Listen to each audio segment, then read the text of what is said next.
Oh, man. There we go. Thanks, boys.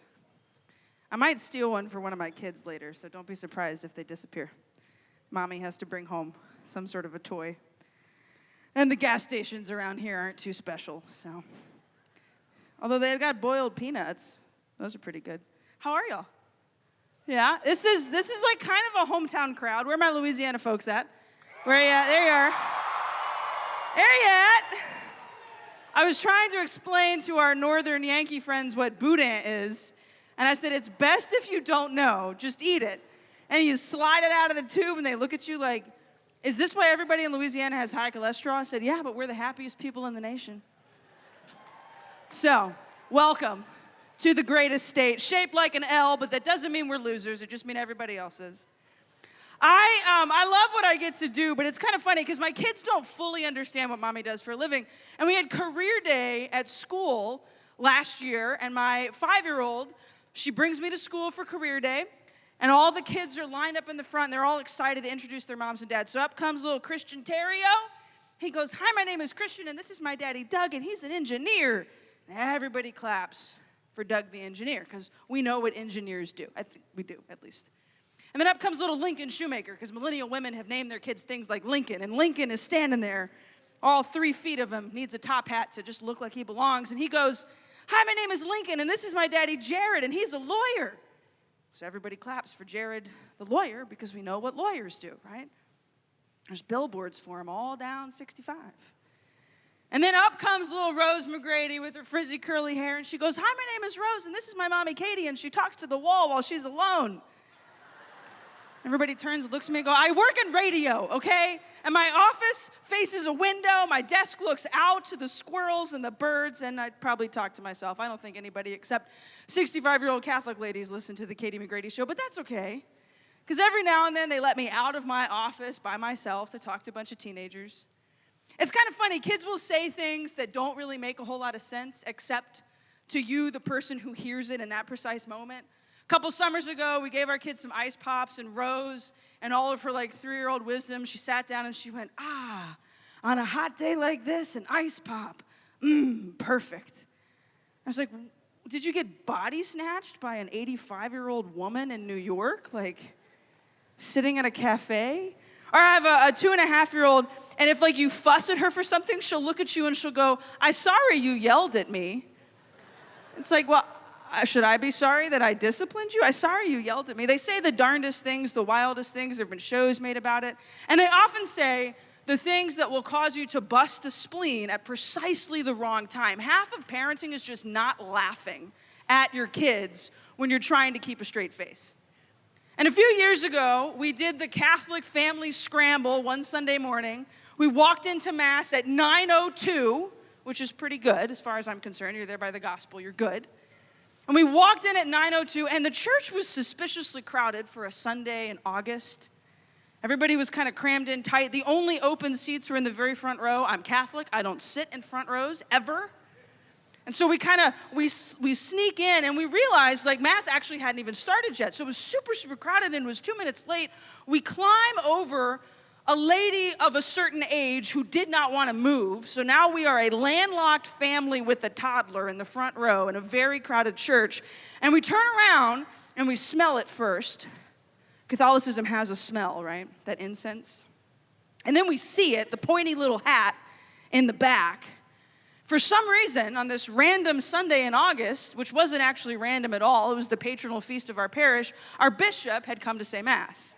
And so everybody crowded in because it was a big anniversary. Totally missed it. I don't read the bulletin because I'm not 80. And so I had no idea a bishop was going to be there that particular Sunday. So we are stuck in the front row, landlocked between two people who didn't want to move with our child. And the bishop is about to say Mass. And I think to myself, this is going to be a doozy. This is not going to be a fun Sunday morning for any of us. I'm going to need 5 donuts at least when this is all said and done. And the child will probably not earn any of them. Mass starts, things were actually okay. We're in the front row, she was a little squirmy, we pulled out a popper toy, Rose was all right. She just turned 2.5 or so. And so as we're sitting there in this front row, I kind of get a little prideful, thinking to myself, oh, okay, this is not going bad. Maybe we can pull off this whole Catholic family in the front row after all. She can see better. Maybe that's what's going on. We finally get to the best part of Mass, the consecration. And our bishop, I know him and I love him dearly. We call him Papa Provo. He's just this sweet, sweet man. But he has this one interesting liturgical quirk. And that is that when he consecrates the host, he holds up the host for a solid minute. You can't help but notice this is a transubstantiation, full on.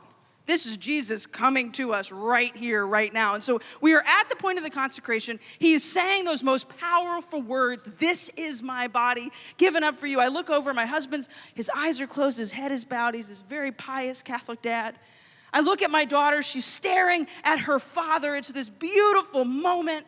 She looks up at the bishop as he's holding the host up, and I think to myself, this is the moment they'll write about when they canonize me. The moment that my child entered fully into the mystery of the Eucharist. This is it. And so I'm sitting there with my perfect little Catholic family, and I lean over to my child, and I whisper to her, I said, baby, that's Jesus. That's Jesus. He's coming. That's Jesus. And I asked her a question that in hindsight I should not have asked. I said, that's Jesus. What do you think he's going to do? Now, I don't know why I asked her this philosophical question that I, a theology major who talks on Catholic radio for a living, can't even answer. But I asked this child that in the front row at our parish's patronal festivities, in the middle of Mass with our bishop, who's 10 seconds into a 60-second consecration. That's Jesus. What do you think he's going to do? And she looks at me. She gets this inquisitive look on her little face. We'd been potty training for quite some time at this point. She looks at me and she goes, serious as a heart attack, Jesus is going to go TT on the potty. Now, most of parenting is not laughing. So I suck in my stomach and snort. And she realizes she has landed upon solid comedy gold at 9:35 at 3939 Lake Street in Lake Charles, Louisiana. So she says it again, a little bit louder. Jesus is going to go TT on the potty, Mommy. At this point, my husband realizes something's happening. His eyes open, he looks over at me, we make eye contact. And when you're married with a child in the front row at Mass with the bishop, you can have a whole conversation without saying a word. And I look at him and go, get her out of here now. And he just nods, and as he goes to swoop her up, she now realizes she's not supposed to say that. So of course she's going to say it louder. So, and remember, we're landlocked because sweet blue hair wouldn't move. So he has to climb over, and he's got her sideways walking up, and our church is on a slant because it was built in the 70s, and that's what you did. So it's on a slant, and up he's climbing as my 2.5-year-old shouts, I'm going to go TT with Jesus. I died 1,000 deaths in that moment, melted into the pew. I can never show my face in this parish again. We've actually moved parishes since. That was only one of 3 reasons. They didn't come back in. I was alone. He abandoned me. He just called it, sat outside for the rest of Mass. And I kept going back to this moment. Why was I so stupid? Why did I ask her? What is Jesus going to do? Of course she's going to say something like that. She's not going to say Jesus will become present to us, body, blood, soul, and divinity, and transform our lives so we can restore the world. Revival. That's not what she's going to say. Of course she's going to say Jesus is going to go TT on the potty. Because he did. He went TT on the potty. That's why Mary is perfect, by the way. She had to potty train God, so she had to be without sin. Because when you potty train a child, you love them and hate them all at the same moment. She went and had a lovely TT potty with our Lord. I couldn't get over it, though. Jesus is coming. What's he going to do? Something within me, maybe my guardian angel was just being a trickster that day. Maybe I was just getting distracted in my prayer. Maybe the Lord knew that I would contemplate that question for probably the rest of my life, not just because it's great content for a talk, but because Jesus is coming. In fact, he's already here. He's been here already. He's present in a little tiny room next to the kitchen. It's kind of great. Go say hi to Jesus on the way to get your jambalaya. Jesus present to us when we hear the word of God. Jesus present to us when we enter into the sacrament of confession. Jesus present to us in just a little while, coming into this room to transform this space. Jesus is coming. And y'all, he's not just gonna go find a bathroom. He's coming and he wants to do something. And here's the thing about Jesus. He is a wild man. And I don't say that to be like, oh yeah, Jesus is wild. How cool is that? Like, Jesus is wild, cannot be tamed, cannot be contained. There's this great line in the Chronicles of Narnia when Lucy and Susan are talking to Mr. Beaver, and they're hearing about Aslan, this lion.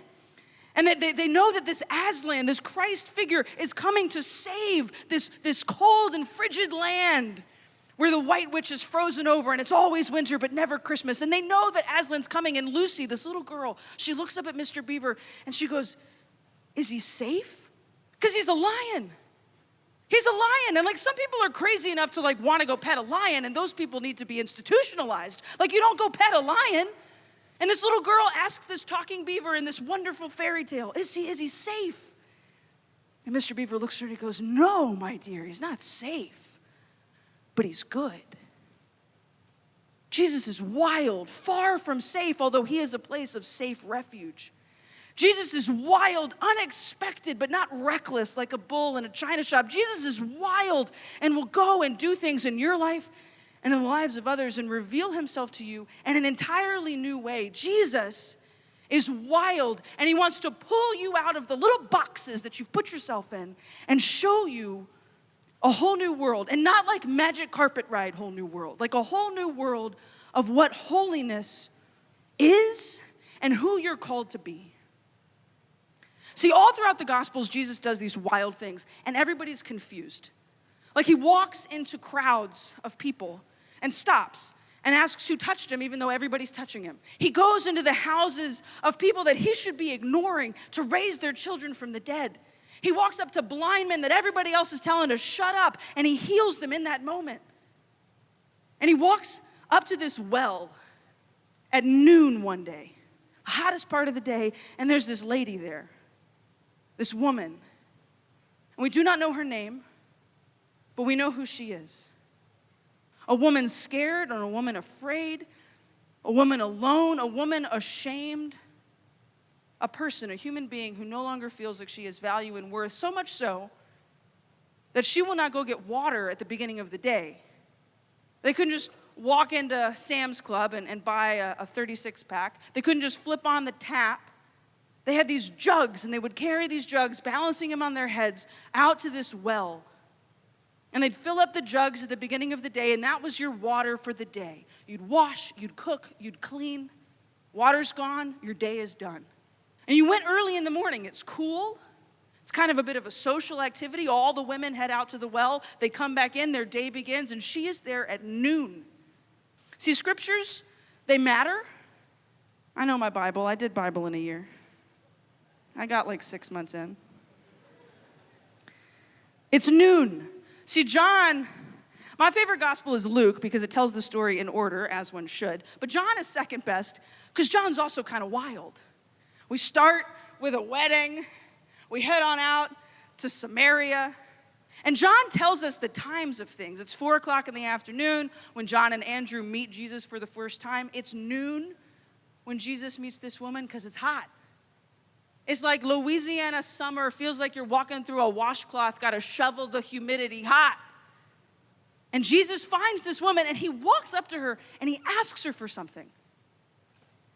The King of the universe, the Messiah, slowly revealing himself to every person he meets, this wild man who's far from safe, asks a woman who's at the well at noon because she knows nobody wants to see her. He asks this nobody, no-name lady for a drink of water. Jesus Christ does not go to the person who's necessarily most equipped.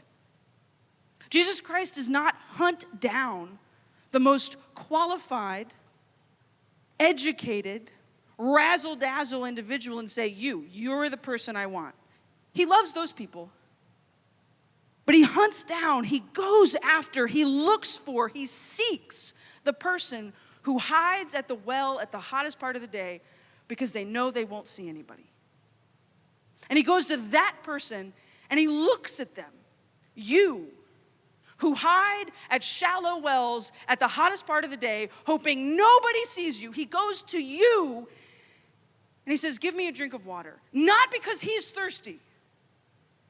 Not because Jesus Christ needs you to quench his thirst, but because Jesus Christ wants to engage you in a conversation. Jesus Christ wants to encounter you in that moment. He wants to do something in your life because he's coming. He's already here. And Jesus Christ sits with this woman who's confused. Who are you to ask me for a drink of water? He starts talking about living water. He starts talking about how he's going to quench every thirst she's ever had. He starts telling her about how he knows she's been married again and again and again.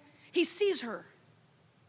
He sees her. And by the end of their conversation, even after the apostles have been like, stop talking to this lady, man. Even after this woman has said, like, you need to leave me alone. I think you have the wrong person. Even after Jesus Christ repeatedly says, no, it's you I want to see.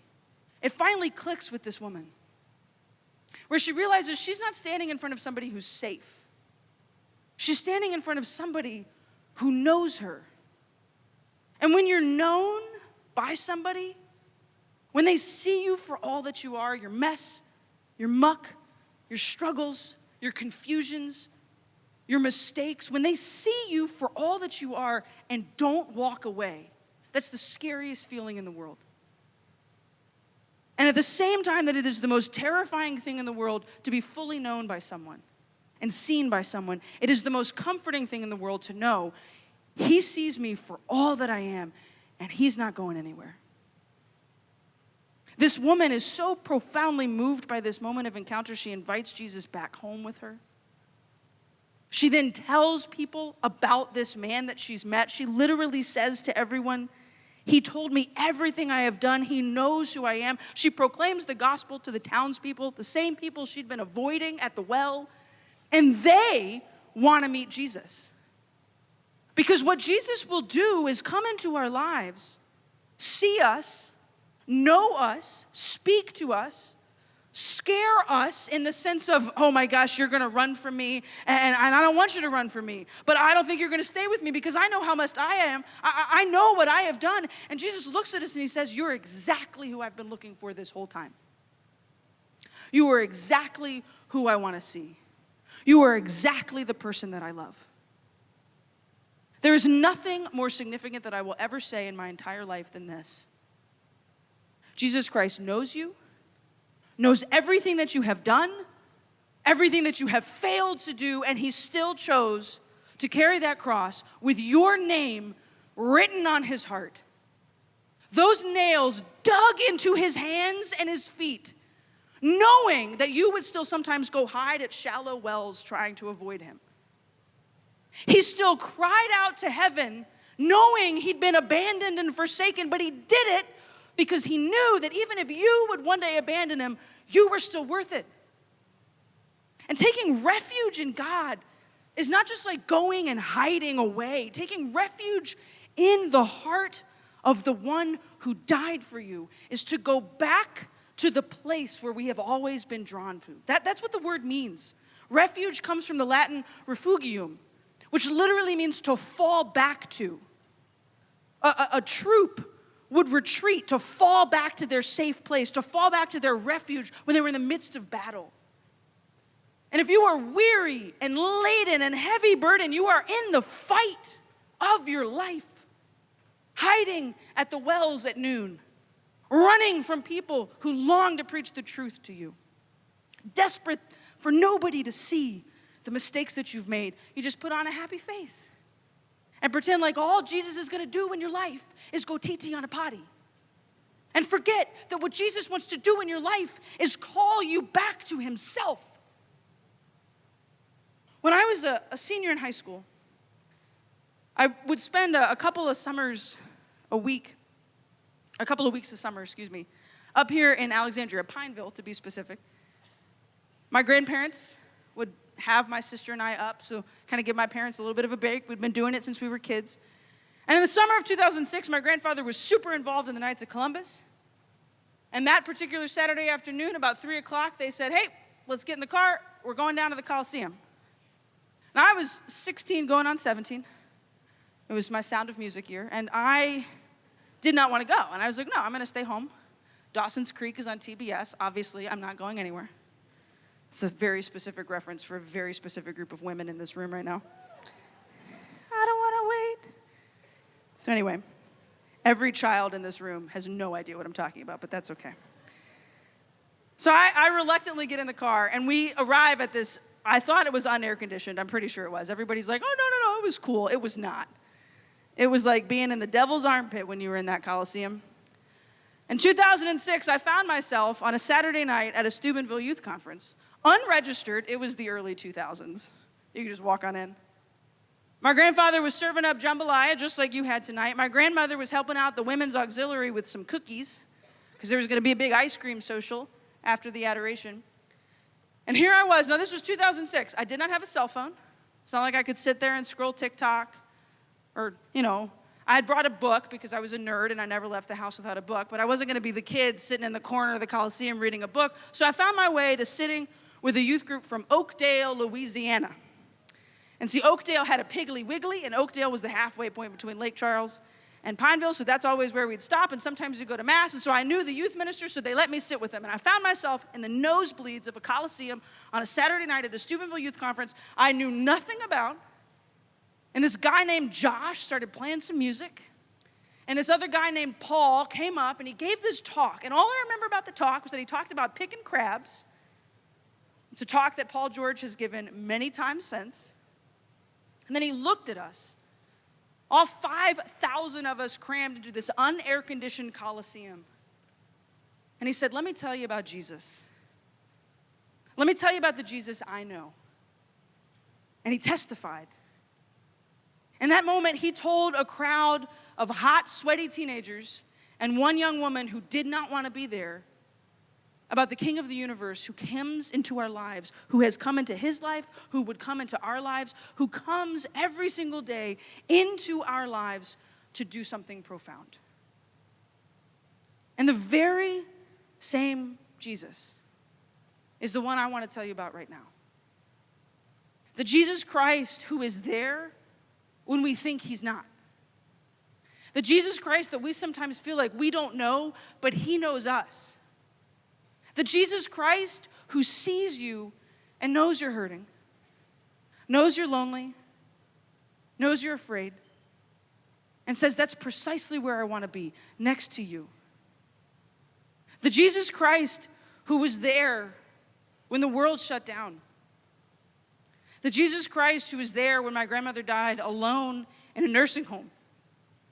The Jesus Christ who was there when my family had to evacuate from a Category 4 hurricane and end up in Pineville, Louisiana, 9 months pregnant, having to find a doctor to deliver that baby, moving home when she was 2 weeks old, and then evacuating the following Thursday for another hurricane about to knock out my town. The worst part of all of it, we lost our swing set. And my little 3-year-old girl thought that Jesus didn't like her anymore because she took her slide. And Jesus was there. I want to tell you about the Jesus Christ that is with you when you're mad. The Jesus Christ who wants to bring you back to his heart when you are elated. The Jesus Christ who stretched his arms out on a cross with you as an active thought in his mind. The Jesus Christ who sees you and delights in you. When I see my little girls every single morning, I walk into their bedroom to wake them up. And let's be real, most of the time they're coming into my bedroom to wake me up. But on the rare occasion that they sleep past 6 a.m., and I go into their room and I turn the lights on, and these little tiny humans that look like me and my husband, and sometimes say stupid, silly things and think that I talk to the wall while I'm alone, they roll over in their bed and they look up at me, and the new day dawns, and those little tiny humans I would die for. Those little tiny humans that I literally pushed out of my body. Those little tiny humans that will grow up to do, I have no idea what, but I'll be proud.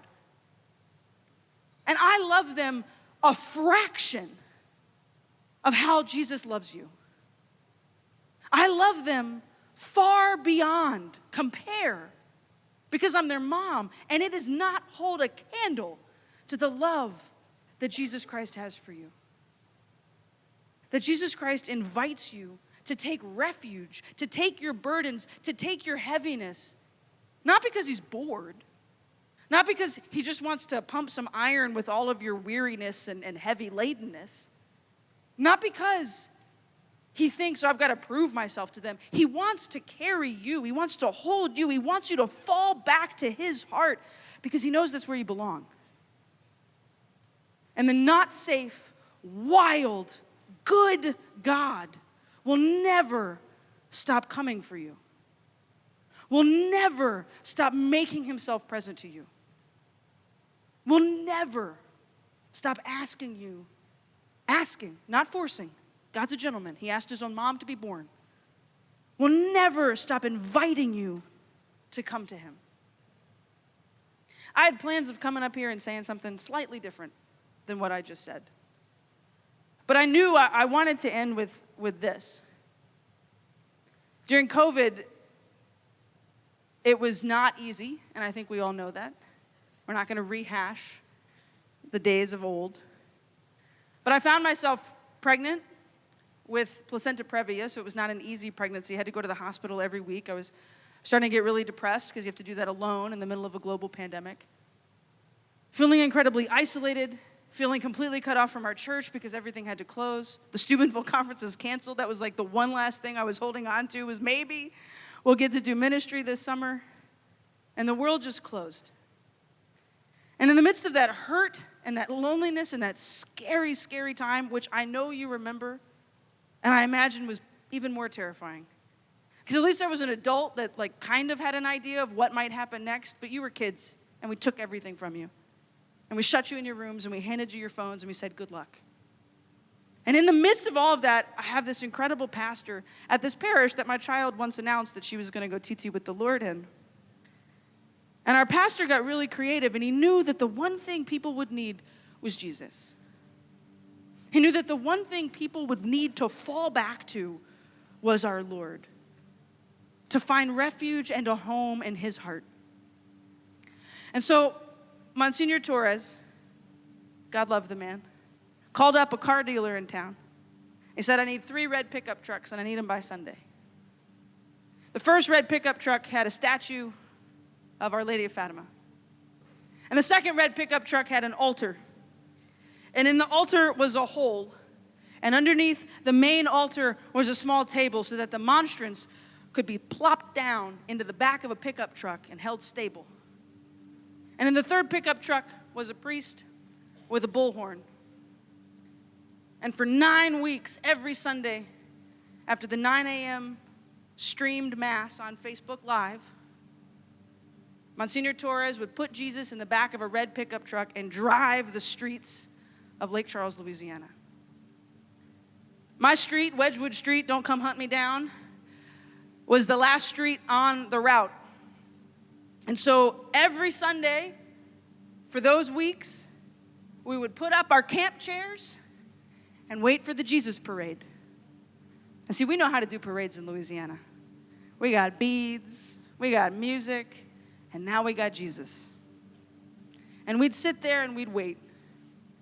And every week it was hard, and every week I was scared, and every week I didn't know where Jesus was, but at about 7 p.m. on Sundays, down Wedgwood Street he would come.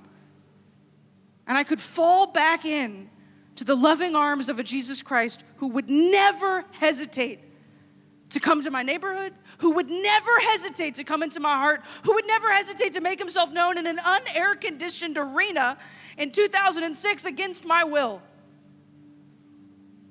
Every Sunday.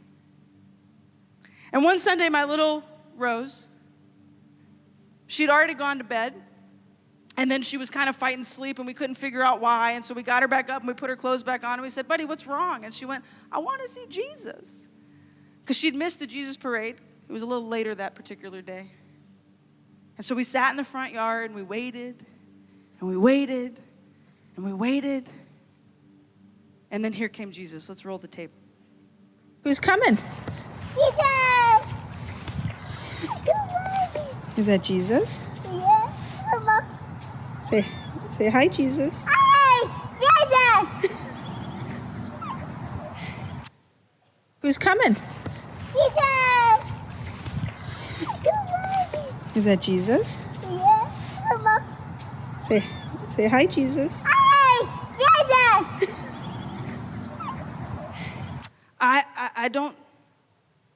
I don't know what it takes to be that excited to see Jesus coming down your street. But I do know that when he passed by me in that unair-conditioned Coliseum held by a very holy priest that we miss every day, I felt like that. Hey, Jesus, I'm right here. And my life is a mess, and I don't even know if you're real, but gosh, you're good. And I trust that you're good. And I believe that you're here for me. And hey, Jesus, I have no idea what's coming next in my life, and I don't even think that you're very safe, but I know that you're good. And I know that you've shown up once, and I'm wondering if maybe you'll show up again. Hey, Jesus, you're here in my neighborhood. You're here at the riverfront in Alexandria, Louisiana. You're in every tabernacle around the world. You're present in my heart. Can you do something? Can I fall back on you? And that's why we're here. We're not here because the music is good. We're not here because the games are fun. We're not here because the talks are inspiring. We're here because Jesus Christ is coming. And this wild man who wants you to fall back into him and take refuge in his heart, he's going to do something, y'all. He's going to do something, and I cannot wait to see what that is. And you have to invite him in just a little bit. Just a little. He just needs an inch. He might take a mile, but he just needs an inch from you. So I'm going to ask you to sit up for a second. Sit up straight. Put your feet flat on the floor. Hold your hands out in front of you. Take a deep breath in. Take a deep breath out. When I come home from conferences, my kids come running to the door and their arms go up. Mommy, mommy. My husband comes home from school. It's like he's gone off to war. Dad! They bust the door down. We reach out to the people we love. And I've been sitting on that side for the past day and a half, and I've watched some of you, and like some of you have like hesitatedly put your arms up, and then the cute boy next to you, your arms go right back down. Or you're the guy who's like, oh my gosh, I just want to give my heart to the Lord, but everybody's going to think I'm lame. Close your eyes. No one else is in this room right now except you and this opportunity to worship. And I want you to take a moment and ask yourself, if Jesus Christ was coming down the street, would I cry out to him? If Jesus Christ was inviting me to take refuge in his heart, would I run to him? If Jesus Christ was saying he had something good for me, would I trust him? If he came up to me at the shallow wells that I'm hiding at and said, I'm going to give you something that's going to change your life, would you take it? Heavenly Father, we invite you into this place. We ask that you show us your goodness. Jesus, we ask that you show us your salvation. Holy Spirit, we ask that you flood this place and rest upon us in a new way. Jesus is coming, y'all. He's going to do something. Let's invite him in.